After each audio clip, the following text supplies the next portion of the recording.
Jantung Teluk Tomini, Kepulauan Togean di Sulawesi Tengah, menyimpan surga petualangan. Ini sampai pedih-pedih, apalagi kalau pegangan ke batu itu kesalahan terbesarku sih Kak, soalnya jadi luka-luka. Gugusan pulau terhampar, bagai mozaik di lautan biru.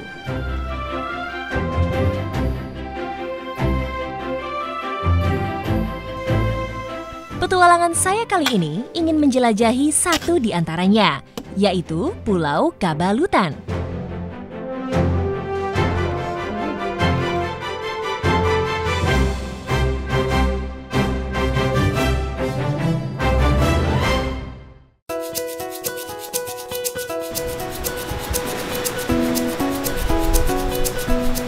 Perjalanan saya dimulai dari Pelabuhan Ampana dengan menggunakan kapal cepat.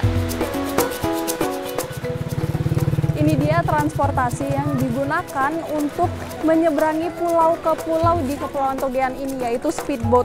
Dan ini kita sampai di Wakai setelah perjalanan sekitar 2 jam.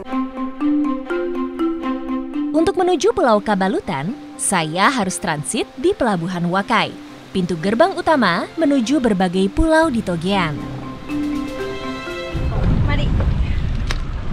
Petualangan saya kali ini akan mengeksplor tradisi budaya sekaligus keindahan pulau terpadat di Kepulauan Togean, yaitu Pulau Kabalutan. Dan kondisi saat ini lagi gerimis kecil, tapi nggak apa-apa, kita masih bisa menyeberang naik perahu ini. Perjalanan dilanjutkan selama 1 jam dengan suguhan pemandangan laut nan biru dan membentang luas.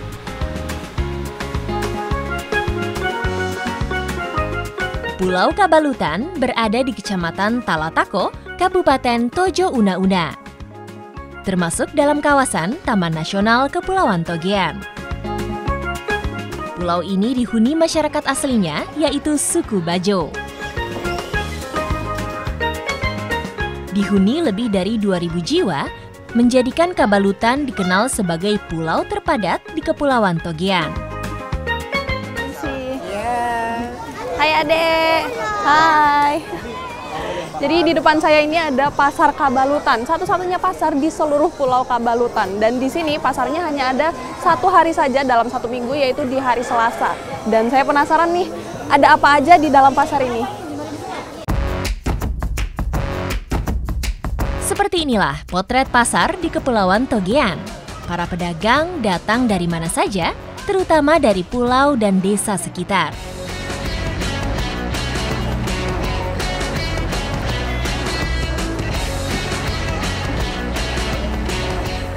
Sejauh mata memandang dari tadi saya tidak melihat adanya lauk pauk, jadi kayak daging atau lauk seperti untuk makanan sehari-hari itu memang sulit sekali ditemukan.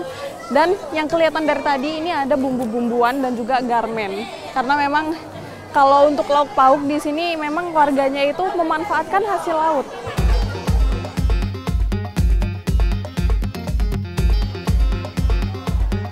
Area pasar ini dulunya adalah Bukit Karang yang menjulang tinggi. Padatnya Pulau Kabalutan membuat tempat ini jadi satu-satunya lokasi terbuka yang bisa dijadikan pasar. Kala itu, dengan semangat tinggi, masyarakat bergotong royong menggali Bukit Karang sampai rata seperti sekarang. Bagi masyarakat Kepulauan Togean, pasar juga menjadi tempat berputarnya roda ekonomi. Salah satu stand yang bumbuannya lumayan lengkap. Ibu, ini barang-barangnya dari mana semua? Dari Ampana. Ibu juga dari Ampana? Iya. Wih, jauh sekali Ibu ya. Menginap di sini berarti? Menginap, ada kontrakan. Oh begitu. Berarti rata-rata di sini pedagangnya itu memang dari jauh-jauh dan kesininya muter ya Ibu? Muter Ada kapal laut. Iya, pakai kapal ya. Ini rata-rata ibunya dari Ampana, kemudian pedagang lain juga ada yang dari Wakai. Itu mereka sekali jalan bisa 1 minggu mengelilingi pulau, dan kebetulan di Pulau Kabalutan ini khusus di hari Selasa.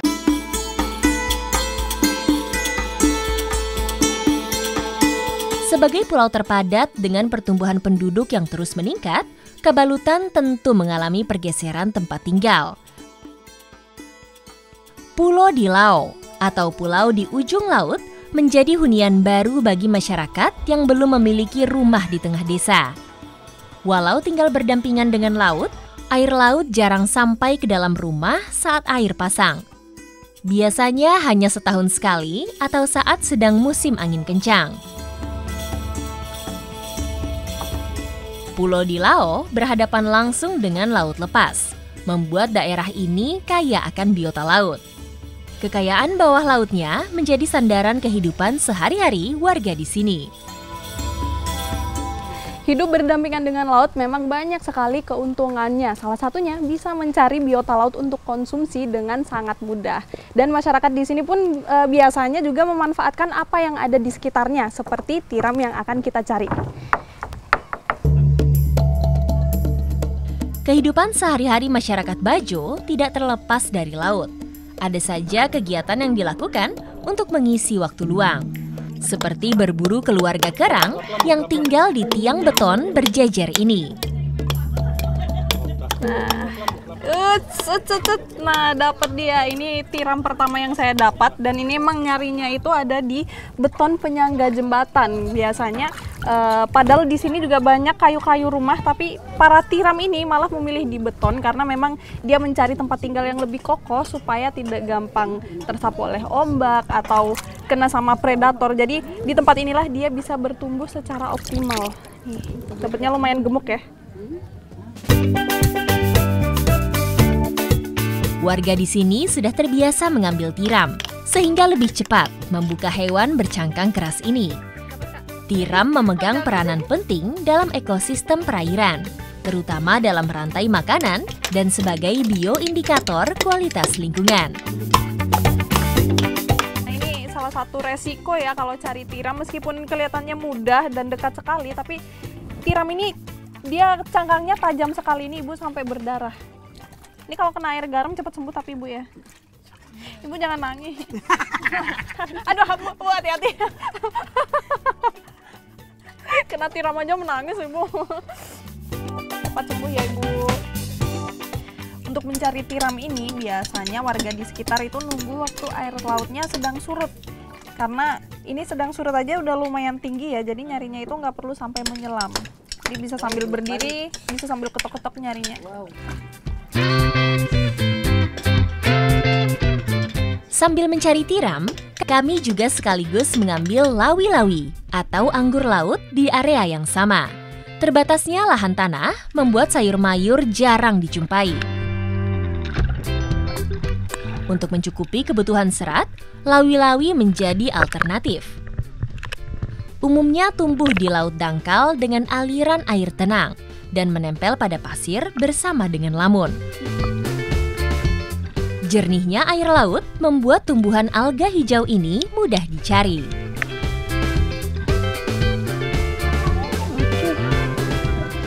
Ini dalam satu tempat aja udah dapat 2 tipe lawi-lawi atau anggur laut. Ini bentuknya ada yang pipih dan juga ada yang bulat. Ini kalau kata Kak Dinda, diambil aja semuanya, nanti semuanya dimakan. Berbeda dengan jenis rumput lainnya, anggur laut bisa langsung dimakan tanpa dikeringkan dulu. Emang ya, nyari lawi-lawi aja.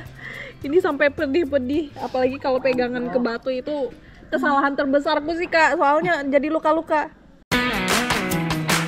Ada banyak cara menikmati tiram. Kali ini saya diajak menikmati olahan tiram tanpa dimasak, hanya dengan bumbu sederhana, seperti cabai, jeruk lemon, dan garam. Habis nyari lawi-lawi sama tiram, nih langsung dimakan di laut. Tapi sebelumnya kita siapin dulu bumbunya, ini pakai cabai. Emang orang Bajo suka pedas banget ya Ibu? Suka. Aromanya aja udah bikin ngilu gigi Ibu. Sebelumnya, tiram beserta lawi-lawinya dibersihkan dulu untuk menghilangkan pasir yang menempel. Wah, ini dia tiramnya sudah dikupas bersih, lawi-lawinya udah bersih dan udah disiapin cabai. Kita langsung makan ya. Iya. Cabai juga hanya diiris saja supaya ada penambah rasa.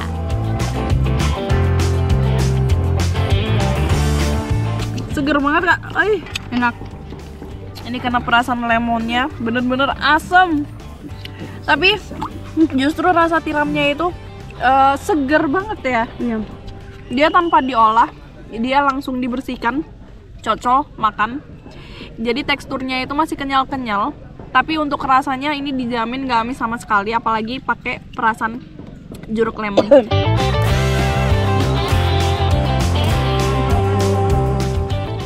Enak. Pedas sekali ini kalau dicampur sama cabenya. Otomatis menghilangkan rasa ya asam-asam yang lainnya. Cuma pedas aja yang di mulut. Air. Campur lawi-lawinya. Crispy dia. Udah kalau makan tiram kayak gini pasti dibuat rebutan. Udah aja boyaran lango. Sekali biar peperoto nunu garam anu no lemon no. Bu saya mau coba. Lah hilang. Wow. Pedis apa?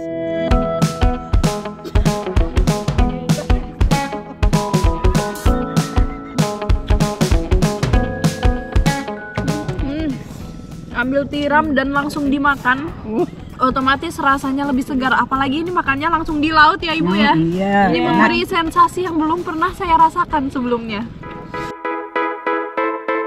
Walau cuaca terik, dinginnya air membuat saya betah berlama-lama.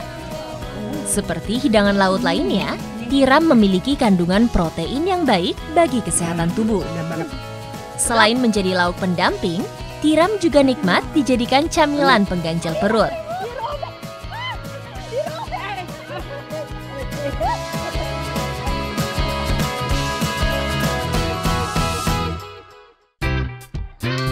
Siap ya Kak? Wow.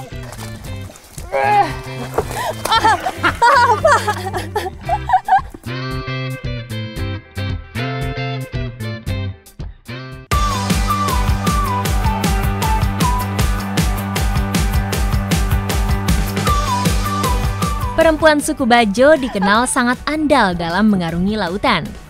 Sehari-hari mereka beraktivitas menggunakan perahu, mendayung dari pulau ke pulau.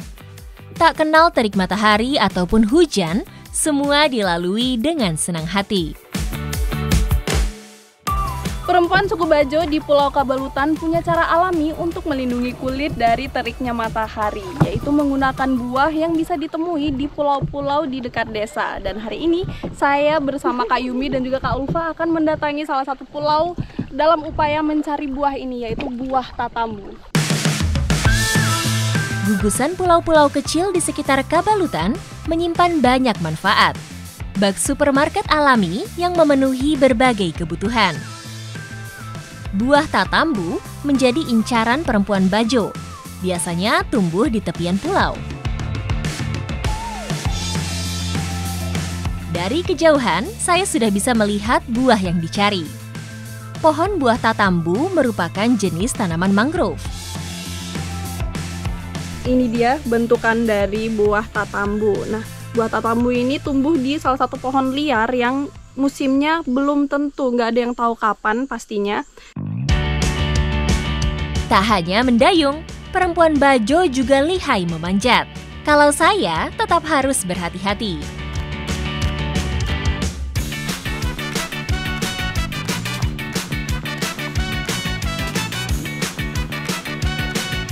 Mengambil buah tatambu ini juga nggak mudah karena medannya lumayan sulit. Kadang kita juga harus memperhatikan pijakan karena beberapa dahan itu ada yang sudah rapuh seperti ini nih. Ini rapuh berarti nggak bisa dipijak.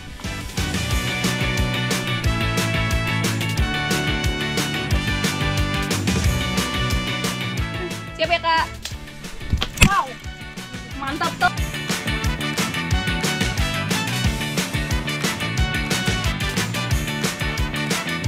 Nah, seperti ini dia dalamnya dari buah tatambu. Ini ternyata dalamnya kayak berbiji-biji gitu ya Kak. Wah, ini lumayan keras sih. Tapi kalau diambil satu, ini bentuknya emang agak unik ya, seperti bentuk segitiga. Tapi dia keras sekali dan nggak ada aroma yang terlalu menyengat. Tapi dalamnya itu warnanya juga agak kemerahan. Nah, ini nanti yang akan menjadi bahan untuk baratupa atau bedak dingin khas Pulau Kabalutan.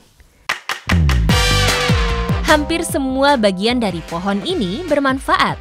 Kulit kayu, buah, dan bijinya menyimpan beragam nutrisi, sehingga sering digunakan sebagai obat tradisional. Jadi sewaktu dapat ini nggak bisa langsung dipakai, melainkan harus dijemur dulu sampai benar-benar kering dan warnanya kehitaman ya Kak.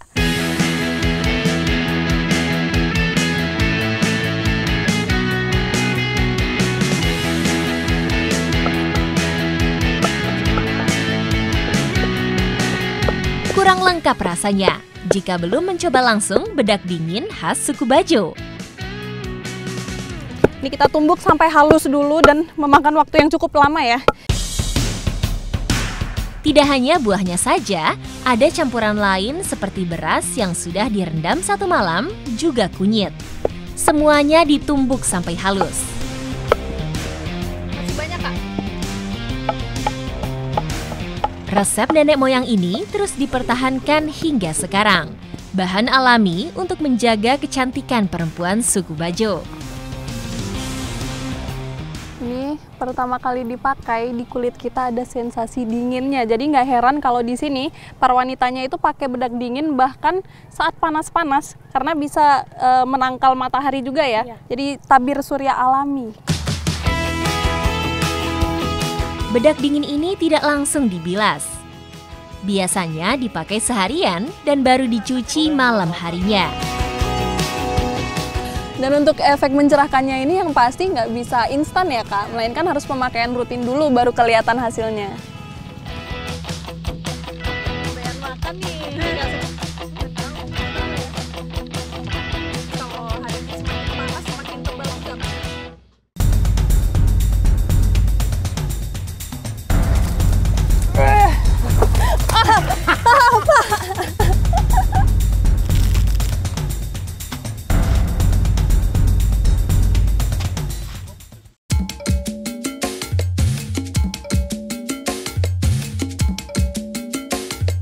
Selain kekayaan laut yang bermanfaat bagi kehidupan sehari-hari, masyarakat Kabalutan juga bergantung pada potensi hutan sini. Saya mau mengikuti pembuatan sagu di seberang Pulau Kabalutan. Bagi masyarakat Bajo yang tinggal di Pulau Kabalutan, sagu bukan hanya menjadi makanan pokok namun juga sumber kehidupan. Tapi karena di sana tidak ada lahan, jadi untuk demi mendapatkan sagu, masyarakat Bajo ini harus menyeberangi pulau dulu. Jadi hari ini saya ikut kegiatan bersama Ibu Kusna dan juga Kak Yuli untuk menyeberang pulau demi mendapatkan sagu.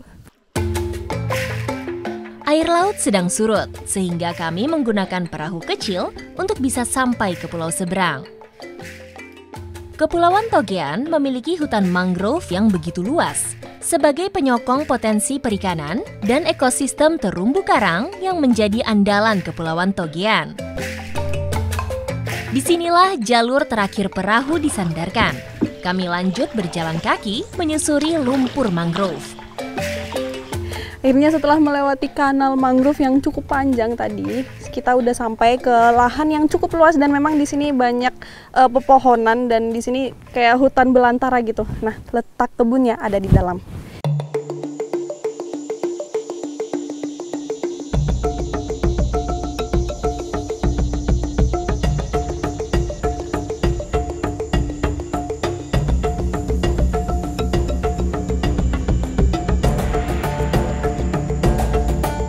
Wah, di sini udah mulai kedengeran ya suara kegiatannya Bapak dan ini kelihatan sagunya besar sekali.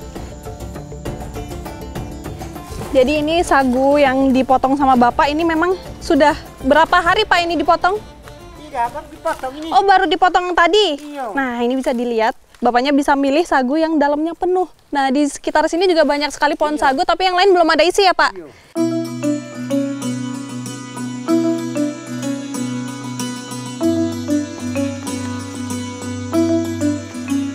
Ini karena saya telat datang, jadi sama Bapak pohonnya udah ditebang. Tapi semuanya ini dilakukan sendirian oleh Bapak. Keren sekali, Pak. Ini saya bantu hari ini, Pak. Tidak adanya lahan tersisa di Kabalutan membuat masyarakat memanfaatkan pulau lain untuk bercocok tanam. Sagu menjadi pilihan karena lebih mudah didapat, pertumbuhan cepat, dan lebih murah perawatannya. Semakin tua batang, saripati yang dihasilkan semakin baik. Jadi sebelum dipotong, ini batang kayunya dibersihkan dulu, kulit bagian luarnya dibersihkan dulu ya Pak. Ini sebagai salah satu cara untuk mempermudah nanti membawa batang kayu ini ke lokasi untuk diproses. Jarak menuju tempat pembuatan sagu cukup jauh, sehingga cara ini dipilih karena paling efektif. Warga juga sengaja membentuk jalur seperti rel agar lebih mudah dan cepat mendorongnya. Wih, lebih mudah dorong.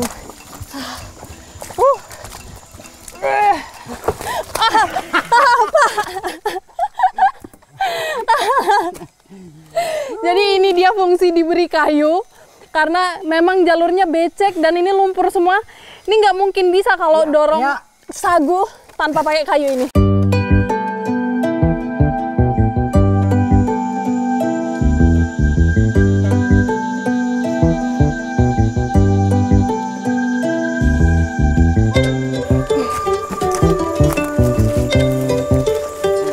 Belok lagi. Ini karena banyak belokan jalannya, jadi harus diposisikan juga sebelum didorong lagi nih kayunya.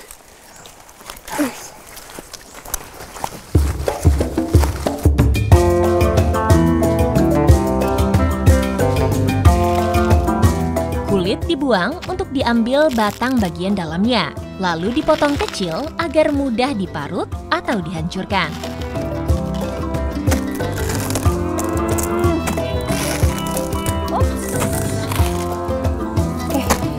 Jadi pembuatan sagu ini merupakan salah satu profesi dari masyarakat suku Bajo, karena selama ini yang kita tahu mereka hanya melaut, tapi pada saat peralihan musim angin seperti ini banyak dari warga termasuk tim Bapak Sado yang menjadikan sagu ini sebagai mata pencarian utama.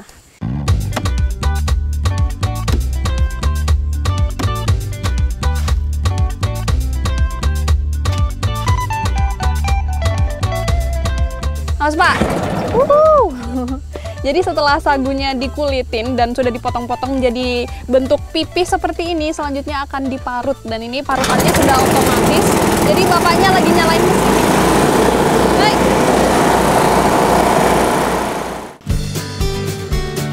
Mayoritas masyarakat di Kabalutan lebih menyukai sagu sebagai alternatif makanan pokok karena lebih mengenyangkan dan cocok disantap dengan berbagai jenis lauk pauk. Sagu juga jadi bekal bagi para nelayan yang melaut dalam waktu lama. Sudah Pak. Wah, ini dia sagu yang sudah diparut, jadinya seperti ini, dan ini bisa langsung diperas supaya mendapatkan endapan yang nanti bisa dikonsumsi. Parutan batang sagu dicampur air agar tepungnya larut. Setelah larut dan mengendap, airnya dibuang sampai tersisa tepung sagu yang siap dikeringkan. Kemudian ini ada satu hal penting. Biasanya pembuatan sagu seperti ini itu harus dekat dengan sumber air atau seenggaknya ada air mengalir, fungsinya untuk memeras dan mendapatkan saripatinya.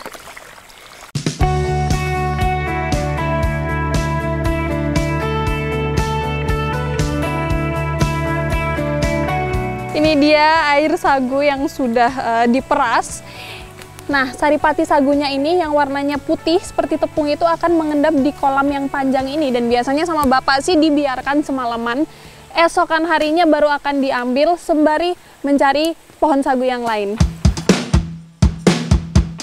Dalam sekali produksi, bisa dihasilkan sagu hingga puluhan kilogram. Waktu yang dibutuhkan pun sangat lama. Tak heran, di tempat ini terdapat pondok untuk bermalam. Dia kenyal dan kalau dibelah itu kayak semacam mengingatkan saya pada keju mozzarella ya. Ini baru kali ini saya lihat kakak ini ada tulisan keterangan halaman 1. Jadi totalnya ada 2 halaman satu kakaknya.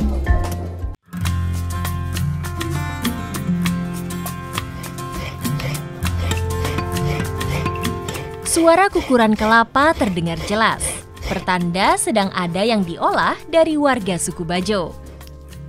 Saya tidak mau ketinggalan. Ini dia sagu yang tadi sudah kita dapat, dan ini sebelum diolah harus dipastikan sagunya benar-benar kering. Dan ini kita sembari menyiapkan bumbu dan juga bahan-bahan lain, tapi saya masih belum tahu nih, emang kita mau bikin apa sih, Kak? Pizza bajo. Pizza bajo ya? Wah, ini baru nih yang baru saya dengar nih, pizza bajo. Kita bikin dulu, selesain semua bumbunya, sampai nanti saya mau lihat akhirnya hasilnya seperti apa. Pizza ala suku Bajo ini disebut juga jepa dayah atau jepa ikan karena menggunakan ikan sebagai isiannya. Caranya terbilang mudah. Bumbunya juga sederhana, tepung sagu dicampur dengan parutan kelapa. Daging ikan yang sudah diiris tipis dicampur dengan bumbu ulek yang saya buat. Memasaknya menggunakan cetakan yang dibakar di atas bara api. Setelah adonan dituang, diisi dengan ikan, lalu tutup lagi dengan adonan jepa. Masak sampai matang atau saat aroma sagu sudah tercium. Ini coba saya belah karena memang sagu ini sifatnya dia kenyal, dan kalau dibelah itu kayak semacam mengingatkan saya pada keju mozzarella ya. Nih, first bite.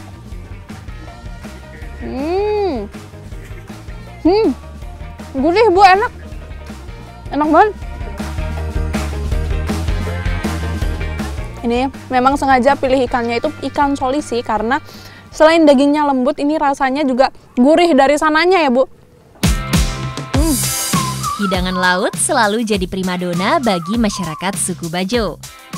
Apapun jenis ikannya, bisa jadi santapan yang luar biasa nikmatnya.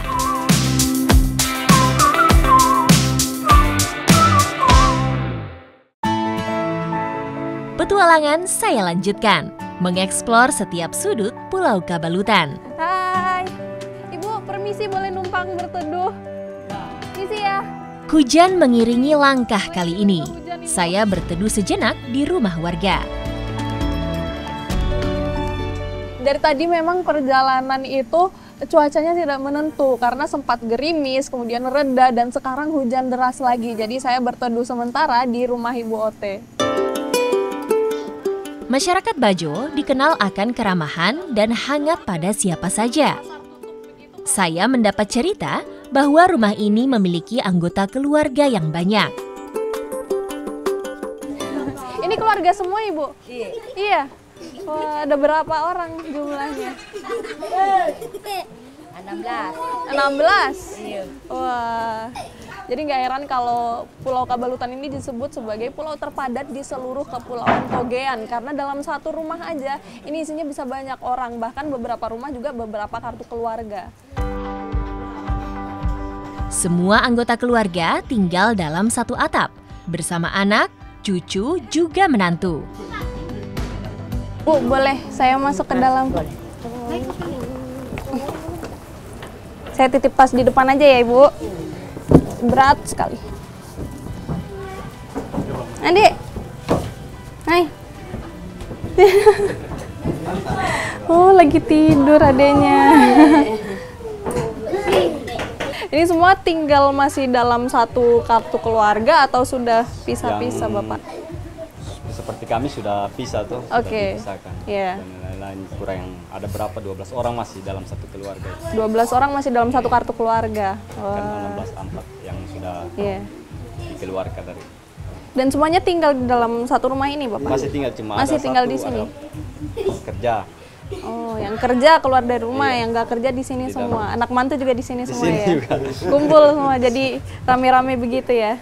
Kalau semuanya dalam satu rumah ini tidurnya di mana, Sudah Pak? melantai saja. Di sini? Ke belakang, iya, Sampai ke belakang iya. juga? Oh. Mereka memilih menetap di satu atap karena tidak ada lagi lokasi untuk membangun rumah. Ketika ada warga Kabalutan yang menikah dengan penduduk luar pulau, kebanyakan memilih tinggal di sini dengan bermata pencaharian sebagai nelayan. Wah, ini bahkan dalam satu kakak ini sampai penuh dan nggak cukup. Jadi ada beberapa kakak ya. Ini ada keterangan halaman 1. Ada berapa halaman Ibu kakaknya? 2 halaman, penuh juga. Tidak juga penuh, yang keduanya sudah tidak penuh. Oh, ya.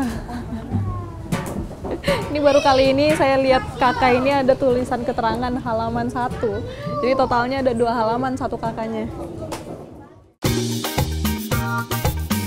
Menyelami kehidupan suku Bajo di Kepulauan Togean memang tiada habisnya. Terlebih di Kabalutan, pulau terpadat yang menyimpan kehangatan dan kearifan. Bagi saya, keindahan bukan sekadar panorama alam, tapi juga manusia yang menjaga lingkungan, juga ekosistem laut.